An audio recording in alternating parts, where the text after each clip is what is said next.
ውድ የአማራ ልጆች እንደምን አላችሁ? ወንድማችን አማኑኤል ዘጎንደር ፈንቅል የዳግማዊ መላኩ ተፈራ ወይም ደግሞ ሀብቴ ወልዴ ሁለተኛ የመግደያ ኮድ የሚል ረዘም ያለ ጽሑፍ አቅርቦልናል። የመጀመሪያውን ክፍል እንዲህ አቅርባለሁ።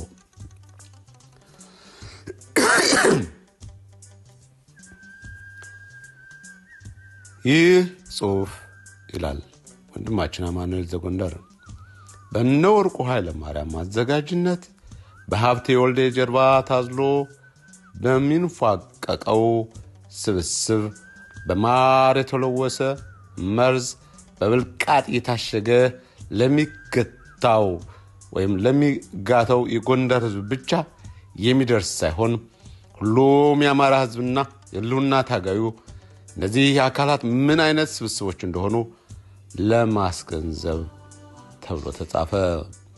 አብዛኛው ሰው ስለ ፈንቅል ሲነሳ አንተ በሽፍቶች ላይ ያደረስከውን በትር ተከትሎ ለባላንስ ወይም ደግሞ ለኢኩቫለንስ የመጣ ነው የሚሉኛሉ። እኔ መልስ ግን እንዲህ አይደለም ነው። ወያኔ በግዛት ዘመኗ አማራውን ለማጥቃት ተጠቀምበት የነበረው ኮድ ህልቅ መሳፍርት አልነበረውም። ዛሬም የልጅ ልጆቿ ጎንደር ላይ ያደረጉት ይህ ነው። በአንድ ወቅት እንደገለጽኩት ፈንቅል የሚል አደረጃጀት ወያኔ መቀሌ ላይ አቋቁሞ የነበረና በኋላ መሪውን የማነን ፉት ብላ ድምጥ ማጡን ያጠፋችው የድርጅት መጠሪያ ነው። ፈንቅል ብላችሁ ጎግል ስታደርጉ ደግሞ በስሙ የሻዕቢያ ተከታታይ ድራማ ይመጣላችኋል። ፈንቅል ከዚህም በላይ ታሪክ አለው። ፈንቅል ቀደም ባሉት ጊዜያት የዘመቻ በሻዕቢያ የዘመቻ መጠሪያ ስም ነበር። ፈንቅል የሚለው ስም ከሻዕቢያና ከወያኔ ጋር የተያያዘ ታሪክ አለው። አበስኩ ገበርኩ ይላል ወንድማችን አማኑኤል ዘጎንደር። ይህን እኮ ነው ለታላቁ የጎንደር ሕዝብ ለጥፈው ወይም ደግሞ እንደ መጠሪያ ስም ሰጥተው ዳግማዊ መላኩ ተፈራ ወይም ሀብቴ ወልዴ መግደያ ኮድ እያመቻቹ ያሉት። ወገኖቼ እንግዲህ በጎንደር ልሂቃን ላይ በጎንደር አማራ ላይ ካሁን በፊት ብዙ ስሞች የመግደያ ኮዶች ተለጥፈውበታል። ስኳድ፣ ፋፍዴን፣ ሌላም እየተባለ ብዙ ወገኖቻችን ብዙ ወንድሞቻችን ጥቃት እንደደረሰባቸው ሁላችሁም ወይም ደግሞ የአማራ ሕዝብ በአጠቃላይ የሚያውቀው ሀቅ ነው።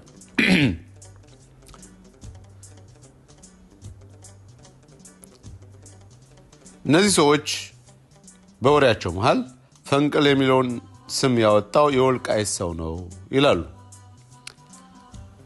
እውነቱ ግን እንደዛ አይደለም። ወልቃይትና ወልቃይቴ እኮ ፍጹም አማራ ነው። ወልቃይትና የወልቃይት ተወላጅ አማራ ነኝ በማለት ፊት ለፊት የትግራይ ወራሪ ኃይልን የታገለ ያለ ከጀርባው መንደርተኛው የሀብቴ ወልዴ ስብስብ እየወጋው ወይም ደግሞ ለመውጋት እየተንደረደረ መሆኑን ጠንቅቆ ያውቃል።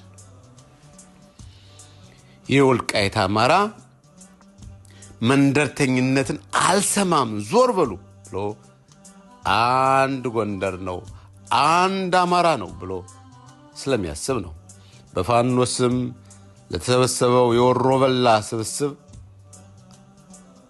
በአደባባይ እነሰፈረ መለስ የወልቃይቱን አንበሳ የአማራውን ልጅ የአማራውን አኩሪ ኮከብ ሰፈረ መለስ የሚባል ሽፍታ በአደባባይ ስሙን ሲያብጠለጥለው የምትሰሙት በኮሎኔል ደመቀ ላይ በየጊዜው መርዛቸውን የሚረጩት ከዚህ አንፃር ነው። ስሙ ይህ ስም ወይም ደግሞ አማራን ለማስገደል በተለይም ደግሞ የጎንደርን ለማስገደል የወጣ ስም ፈንቅል የሚባል ከሻዕቢያና ከወያኔ የተገኘ ነው። መሰረተ ታሪኩ ከሻዕቢያና ከወያኔ መሆኑን ታሪክን የሚያውቅ ሰው በሙሉ ያውቀዋል። ስለዚህ መነሻው ከወልቃይት ነው የሚሉት ፍጹም ስህተት መሆኑን የወልቃይትና አማራ ከዚህ ቆሻሻ ፖለቲካቸው ለማስገባት የሚጋጋጡበት መንገድ መሆኑን እንድታውቁ ነው። ስለዚህ የፈንቅል ስም መነሻው ሻዕቢያና ወያኔ ነው። ነገር ግን ይህ የሀብቴ ወልዴ ዶማ ካድሬዎች እሱ ለሚመራው አዲስ ፕሮጀክት ማስፈጸሚያ ይጠቅማል በሚል ይዘውት መጥተዋል። እነርሱ መሰየም ሳይሆን አጀንዳ ወዳለበት ስጋ እንዳየ አሞራ ወይም ጥንብ እንዳየ አሞራ የሚሮጠው ኮልኮሌ አብሮ ማጫፈሩ ነው የገረመኝ። በዘንድሮው የአማራ ትግል ከዓመታት በፊት ከሽሬና አዲግራት ተሻግረው ድንበር ላይ የተደቀሉ ትግሬዎች አጀንዳ በማፍለቅና ሥራ እየሸረቡ ለሀብቴ ወልዴ ደደቡ እና መሃይሙ የሽፍታ ቡድን በመላክ ተጠምደዋል። የሀብቴ ወልዴ የትግል መንገድ ወደ 4 ኪሎ አይደለም።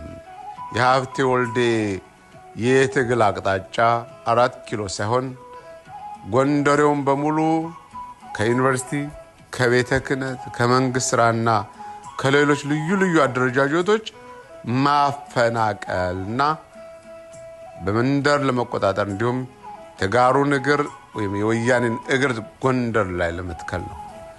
አማራን ፈንቅሎ ጎንደር ላይ ወያኔን መትከል ማለት ነው። በእነርሱ ቤት ቀድመው ሌላውን ፈንቅል ብለው የራሳቸውን ስራ ሳነቃ ማድረጋቸው ነበር። ይህ ማለት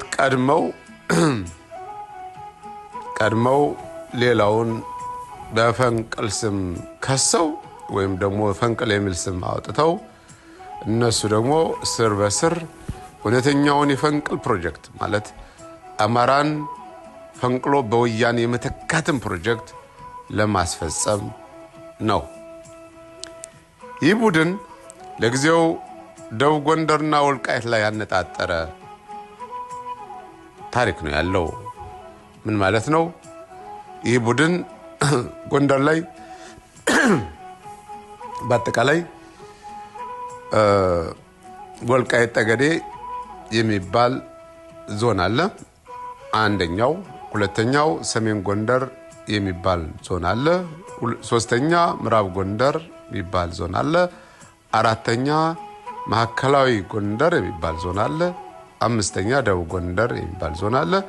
ስድስተኛ ደግሞ የጎንደር ከተማ አስተዳደር ራሱን የቻለ ስለሆነ በዞን ደረጃ ነው ያለ ማለት ነው።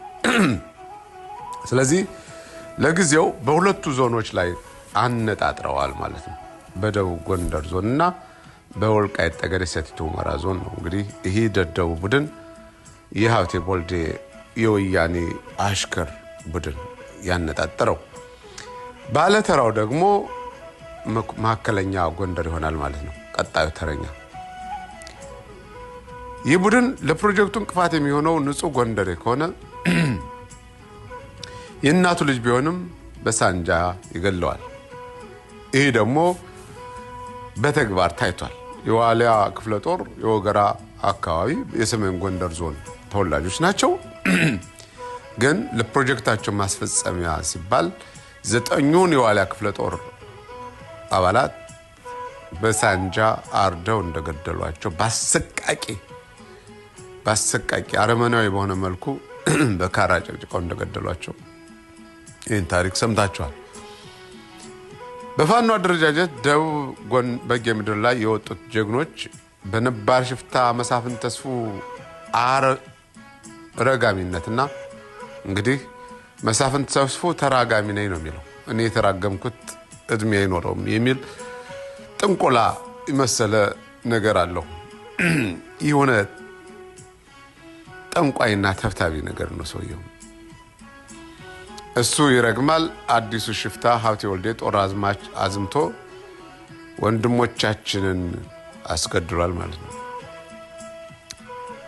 አሉ የሚባሉ በደቡብ ጎንደር አካባቢ አሉ የሚባሉ አውራ የሆኑ ጀግኖቻችንን ያስገደለው ወይም እንዲገደሉ ያደረገው ባንድም በሌላ መልኩ ይሄ ቀበለኛ የሽፍታ ስብስብ ነው ነባርና አዲስ ሽፍታ ማለት ነው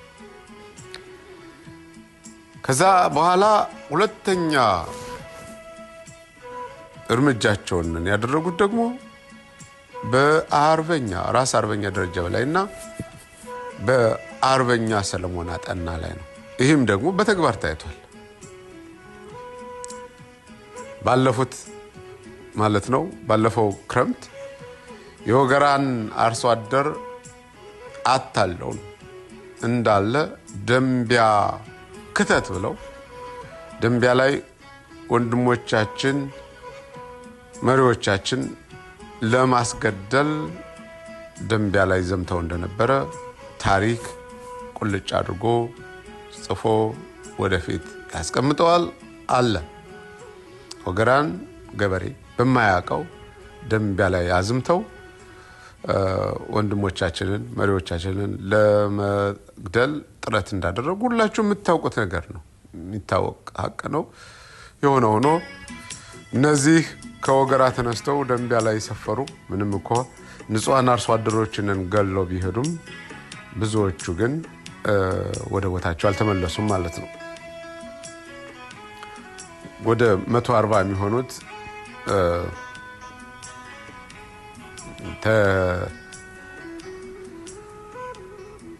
እጃቸውን ሰጥተዋል ወደ 40-50 የሚሆኑት ደግሞ የደምቢያ መሬት በልቷቸዋል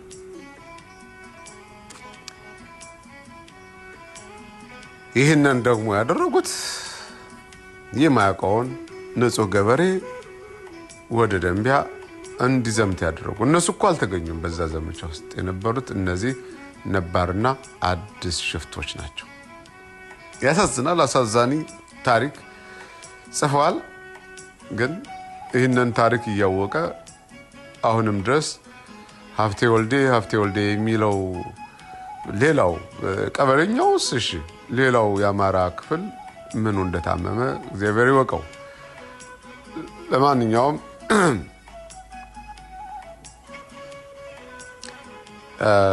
እንግዲህ ወንድማችን እንደሚታወቀው ይላል የመግደያ ኮዱ ፋፍደን የሚባለው የመግደያ ኮድ በጀነራል ውባንታ ባተና